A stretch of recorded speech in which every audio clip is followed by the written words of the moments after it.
going on, yo? Welcome back to a brand new video here on the channel today. I got a special video for you guys today. Some of you may have heard about this game, but today we're going to be talking about Castles the NFT game. We're going to be kind of doing like a little bit of deep dive into it. It's a play to earn game. It's on WAX. I've seen it here and there for a while now, and I've seen it pop up on the Atomic Club's homepage, and maybe you have too. But as of recently, I finally, done my research on it. I feel, good enough to be able to tell you guys what the game's all about, give you a little bit of a debriefing on it. And, are you able to make decent ROI with the game? And is it a game, that you maybe want to get into? Is it the next blockchain game that you want to start playing? It's got a lot of factors that I really like about a play to earn game that are really important. Quick little break from that to let you guys know, like I said, this is a special video. What we're going to be doing is we teamed up with the Castles NFT team, and we made it so we're going to give 10 packs to 10 different one of you guys watching this. Not only are you just getting a pack if you win, you're also getting a whitelist spot to their hero fragment drop that's happening on July 8th. I don't know about you, but a free pack and whitelist access seems like a bargain to me. All you have to do to have a chance to win a pack and get whitelist access is leave a like on this video, subscribe to the channel, drop your WAX wallet address in the comments, and then we're going to be having a tweet for this video. It's going to be a little promotion.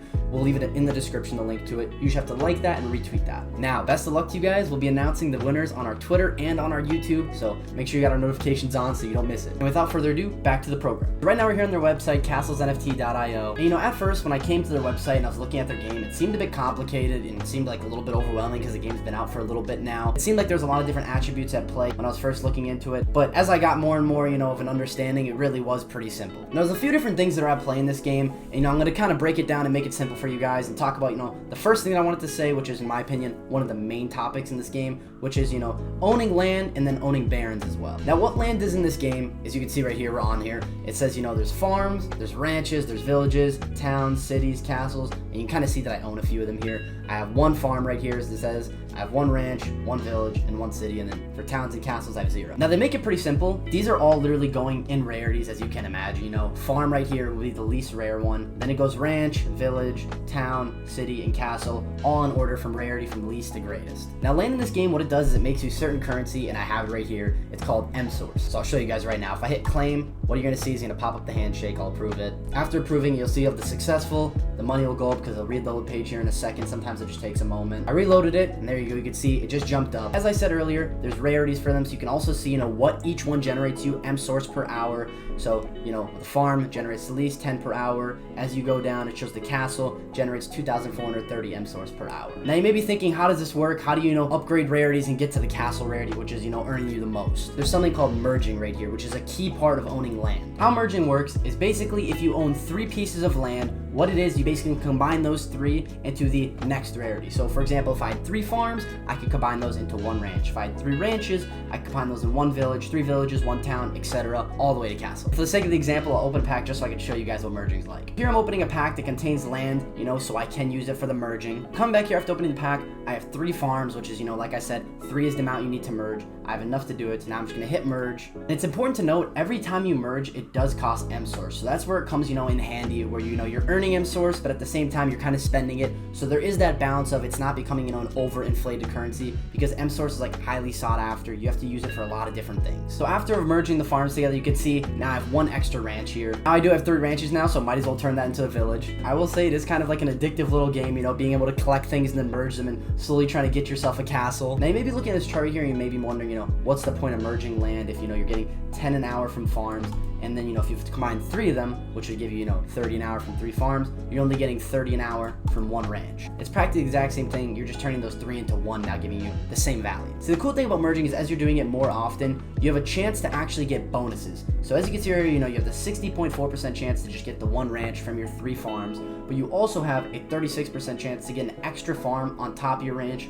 and then, smaller chance right here to get a ranch and 2 farms with it. In the long term, if you're merging, it actually does give you bonuses and it does kind of, help out. Another good thing to note about merging and why it is really important, you're going to want to do it to gain the most amount of ROI. You merge through all the ranks and you finally make it to castle. You now get an extra ability with your castle. It doesn't just give you M source anymore like the rest of these. You actually get 1 extra thing. That leads to my next point and another major player in the game. You're going to be getting what's called royal seals, which are right here. You'll come to understand what a royal seal is in a little bit here as I'm talking about it. What your castle does exactly is every single day when you're doing it, gains you your M source per hour, which will go down to 2,430, but it also gains you 1 royal seal per day. Now these royal seals are crucial in the game. They're used for multiple different things. For crafting events, you need them to use to recharge different items. So similar to the M source, which is used, when you're crafting a lot of things, the seals are used just the same way. If you're someone that has a castle and let's say you're stacking castles, you're going to be the supplier of royal seals, which are really sought after and a lot of people do need. You're only able to get one royal seal a day from your castle,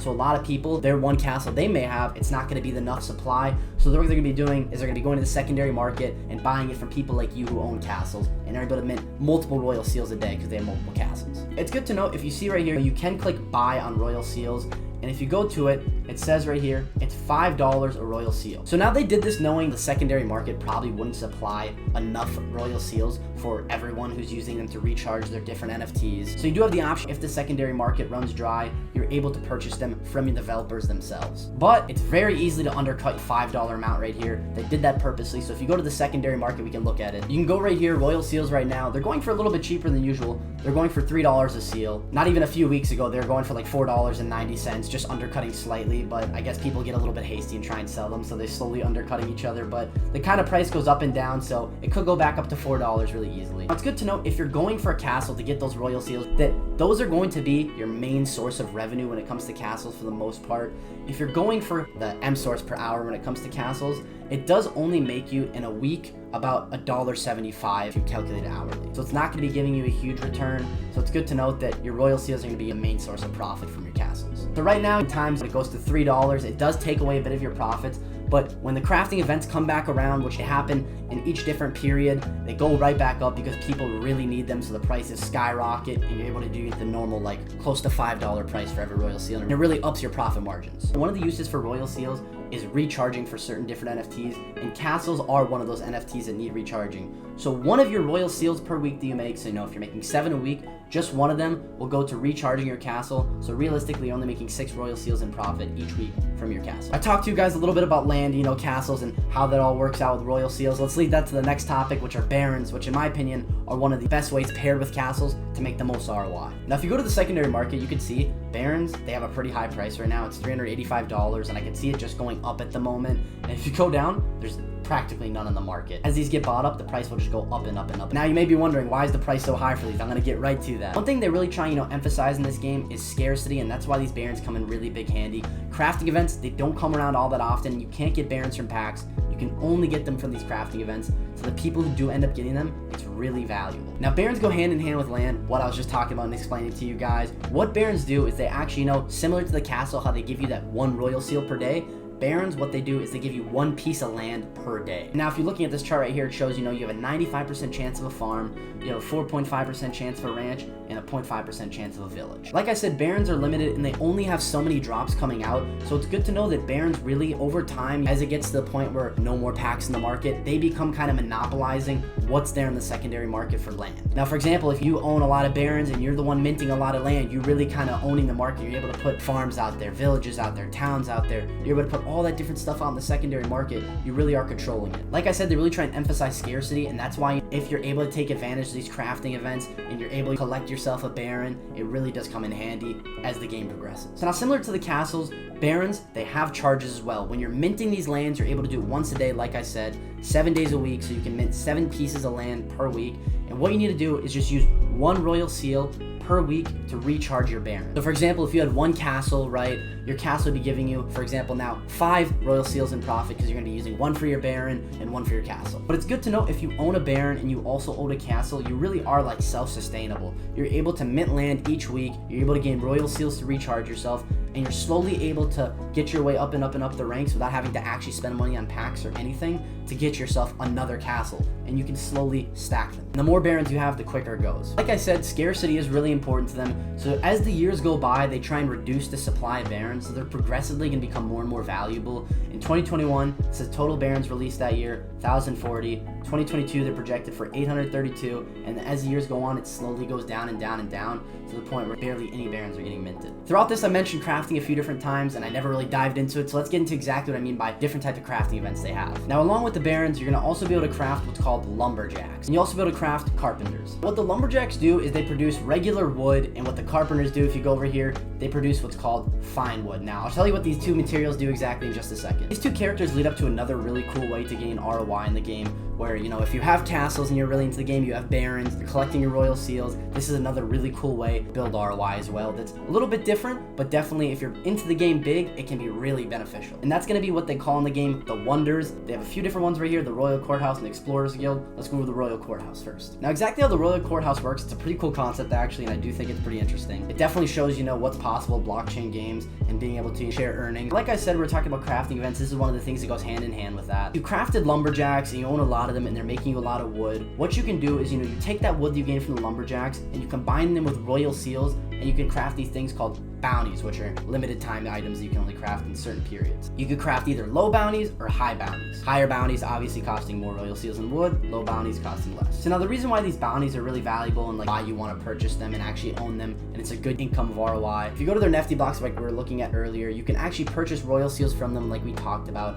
and you can see there's 34,534 royal seals that have been purchased in total. These each costing $5, so you know, do the math, it's around like $172,000. Now how that ties in with that is 50% of the royal seals purchased in total, depending on how much bounties you own compared to everyone else, right? There's an earnings split. So 50% of those totaling $172,000 obviously goes to the game devs to, you know, operate and run the game. But the other 50% is a share pool going out throughout all the people who own low and high bounties. So if you crafted a lot of these during the events, you have basically a bigger earning size from the pool. So right now it says total in the pool, there's 91,420 wax that's getting divided between people. Definitely a really cool way to earn ROI. It's different, not a lot of games on wax are even doing this. Now onto the other wonder, it is pretty much the exact same thing, the Explorers Guild. Instead of doing it with lumberjacks, they do it with carpenters. Carpenters craft fine wood instead of regular wood.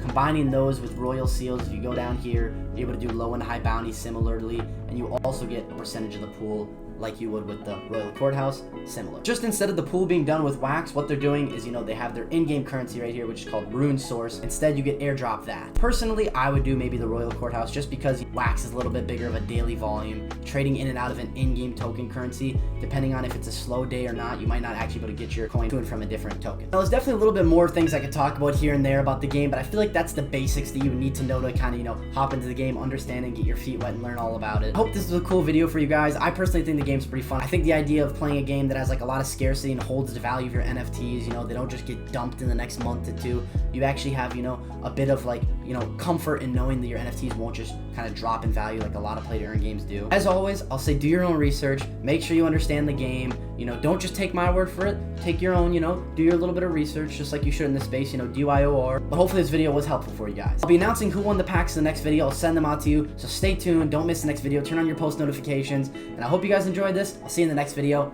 Peace out.